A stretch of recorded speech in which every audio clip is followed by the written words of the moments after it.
आज़ाद कश्मीरी इंतखाबात का पहला मरहला मीरपुर डिवीजन के 13 हलकों में से 11 का गैर हतमी गैर सरकारी नतीजा। मुस्लिम लीग नून ने 7 और पीपल्स पार्टी ने 4 सीटों पर मैदान मार लिया।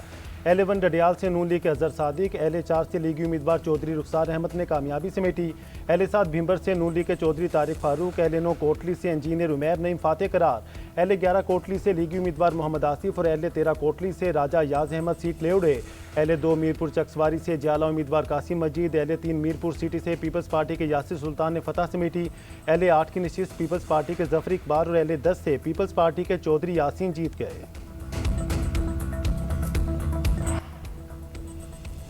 इंतखाबात मुतनाज़ी हुए तो आने वाली हुकूमत का मैंडेट भी मुतनाज़ी होगा। मुतनाज़ मैंडेट रखने वाली हुकूमत मुल्क को दरपेश चैलेंजेस और अवामी मसाइल का मौसर हल निकालने की सलाहियत नहीं रखेगी। आज़ाद कश्मीर में शफाफ इंतखाबात के मसाइल के पायदार हल की ज़मानत है। चेयरमैन पीपल्स पार्टी बिलावल भुट्टो जरदारी ने शफाफ इंतखाबी अमल को सियासी इस्तेहकाम जमहूरी मजबूती के लिए बुनियादी शर्त करार दे दिया। मुजफ्फराबाद में कारकुनों से खिताब करते हुए कहा, यह कश्मीर की तारीख का अहम तरीन इलेक्शन है। चाहते हैं कश्मीर का फैसला कश्मीर के अवाम ही करें। कौमी मसाइल के हल के लिए शफाफ, आज़ाद और मुनसिफाना इंतखाबात नागुज़ीर हैं। महाजरीन की नशिस्तों का मामला जिस अंदाज में हल होना चाहिए था उस तरह नहीं हो सका।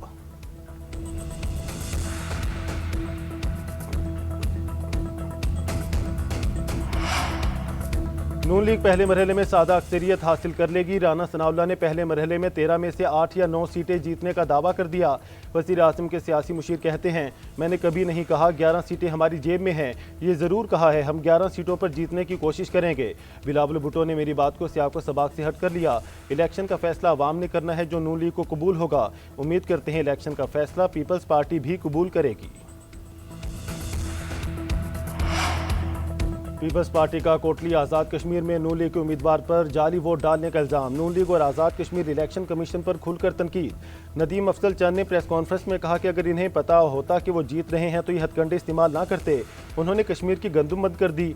कश्मीर के लोगों को आटा चाहिए, ये बसें दे रहे हैं। ज़राअत पंजाब हुकूमत की तरजीह नहीं, आधा पंजाब डबो दिया। सईद गनी ने कहा, आज़ाद कश्मीर में इलेक्शन कमीशन का किरदार नजर नहीं आ रहा।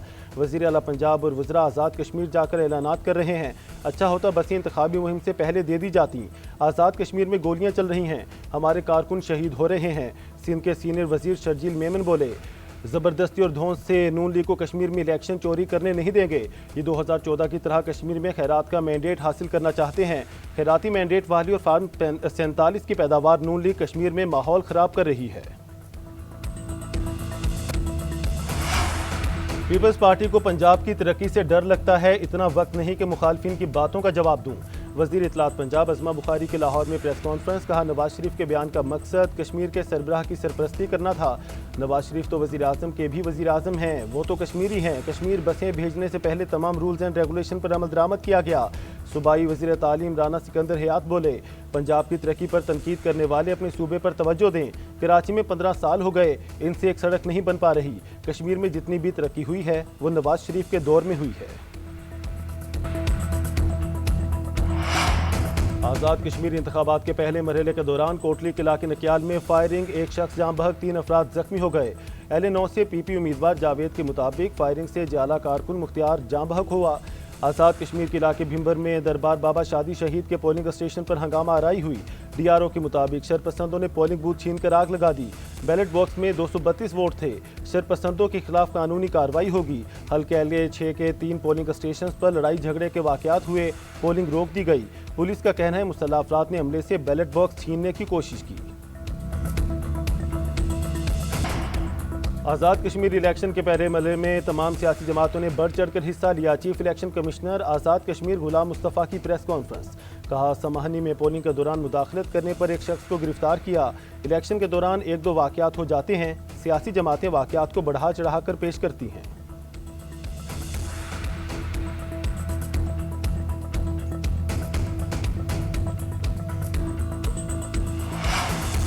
आज़ाद कश्मीर में इलेक्शन का कामयाब इनकाद। कलअदम ज्वाइंट एक्शन कमेटी ने तशद्दुद का रास्ता अपना लिया। पुलिस के मुताबिक कलअदम तंजीम के रावला कोट की तरफ मार्च करने की कोशिश, रोकने पर फायरिंग करके 2 पुलिस एहलकारों को जख्मी कर दिया। कलअदम ज्वाइंट एक्शन कमेटी का रावला कोट के मज़ाफ़ात में सिक्योरिटी पोस्ट पर हमला। रेंजर्स के सिपाही अली रजा ने जामे शहादत नोश किया। फसादी अनासर ने रेंजर्स और पुलिस की एक गाड़ी को भी नजर आतिश किया।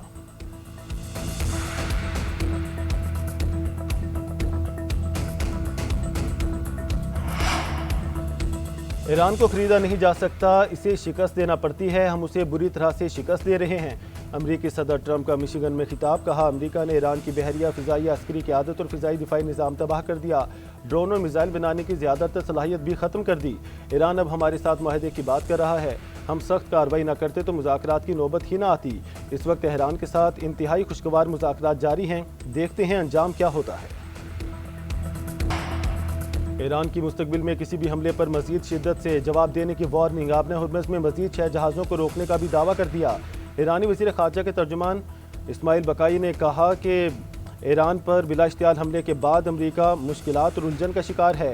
अमरीका का ख्याल था कि जंग के बाद ईरान 3 दिन में हथियार डाल देगा, लेकिन अब महीनों बाद अमरीका अपनी पैदा करदा सूरत हाल में फंस चुका है। जब आलमी मंडी में तवानाई की कीमतें बढ़ती हैं तो अमरीका मुज़ाकरात की मेज़ पर वापस आ जाता है। इस्माइल बकाई ने आपने हुर्मुज़ के इंतजाम के लिए ईरान और ओमान के दरमियान बातचीत को मुस्बत करार दिया।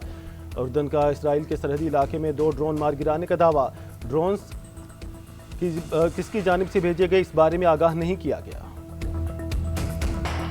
सऊदी अरब ने इराक से होने वाले ड्रोन हमले नाकाम बना दिए। इराकी मुसल्लह ग्रुपों ने मशरकी दारुल हुकूमत रियाज में वाक़ तेल तनसीबात को निशाना बनाने की कोशिश की।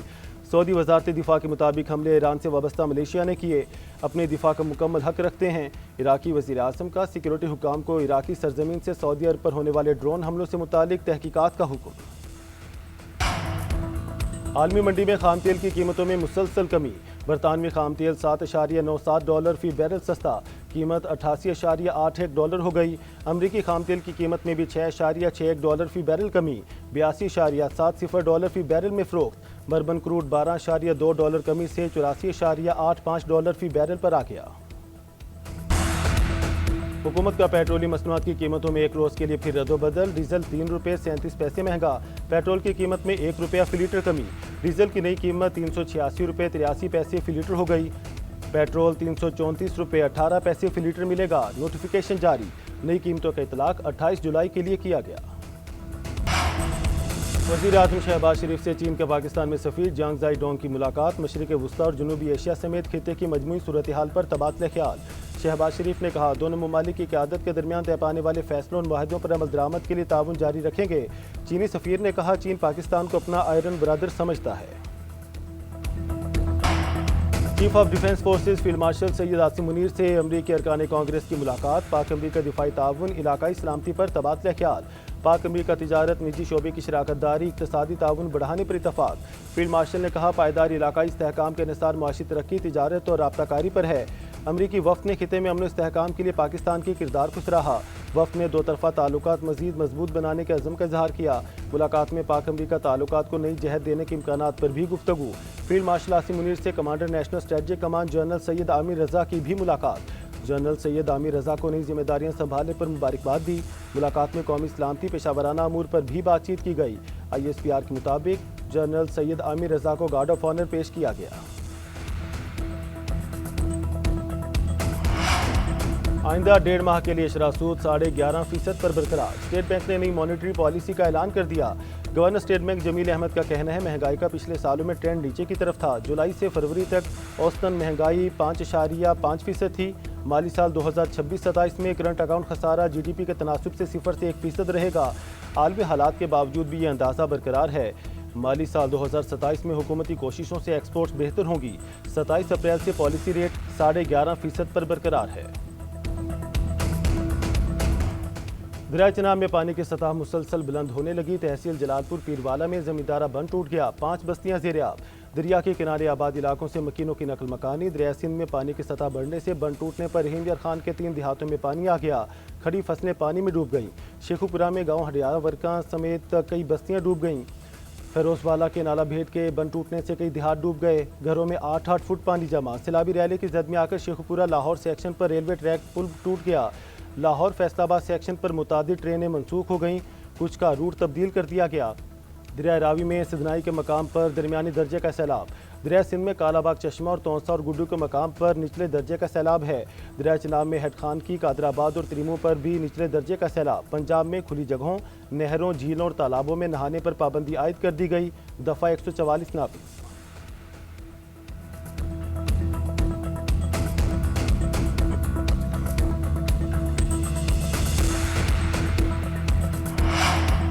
सिंध, पंजाब, खैबर पख्तूनख्वा, बलोचिस्तान, गिलगित बल्तिस्तान और कश्मीर में कहीं कहीं गरज चमक के साथ बारिश का इम्कान।